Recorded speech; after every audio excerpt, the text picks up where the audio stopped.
पंतप्रधान पदासाठी सध्या वेकेन्सी नाही, 2029लाही मोदीच पंतप्रधान होणार असं फडणवीसांनी म्हटलंय. पंतप्रधान होणार का या प्रश्नावर मुख्यमंत्री फडणवीसांनी हे उत्तर दिलं. मी पंतप्रधान झालो तर हा निबंध लिहायची इच्छा आहे काय? बघा, ती जी जागा आहे ना, त्या जागेमध्ये वॅकन्सीच नाही आहे, हे लक्षात ठेवा. 29 नंतरही माननीय मोदीजीच देशाचे पंतप्रधान होतील.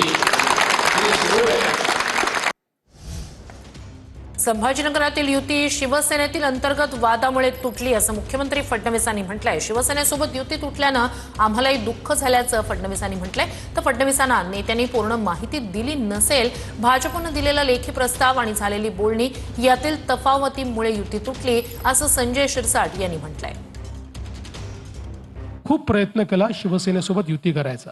म्हणजे आमचे तर इथले नेते माझ्यापायी वैतागले की रोज ते एक प्रस्ताव द्यायचे, तिकडनं काहीतरी नवीन यायचं, ते वैतागायचे. मी त्यांना सांगायचो नाही, प्रयत्न सोडायचा नाही, आपल्याला युती करायचीच आहे. पण अल्टिमेटली दुर्दैवाने त्यांच्याकडे डिवायडेड हाऊस असल्यामुळे ते शेवटपर्यंत निर्णय करू शकले नाही आणि शेवटी त्यांनी रागारागात म्हणजे त्यांच्या आपापसातल्या भांडणात ती युती तोडून टाकली.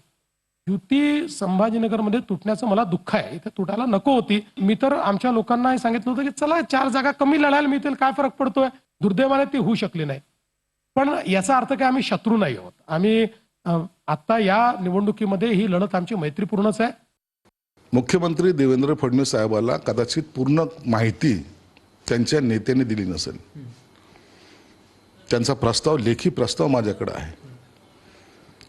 त्यांच्याशी झालेली बोलणी आणि दिलेला प्रस्ताव याच्यामध्ये तफावत आहे, म्हणून युती तुटली ना. अंतर्गत वादाबद्दलचा विषय नाही हा. प्रत्येक पक्षामध्ये थोडं बहुत कुरबुरी चालत असतात. त्यांच्याही पक्षात आहेत, त्यांच्या पक्षात नाहीत का? युती तुटली, मग त्यांचे कार्यकर्ते खुश का नाही झाले? स्थानिक नेता तुमचा जो आहे तो कशा प्रकारे हा टाइमपास करत होता. परंतु आता ही वेळ ती नाही. आता आम्हाला लढायचं, जिंकायचं, त्यानंतर त्याचं उत्तर देऊ.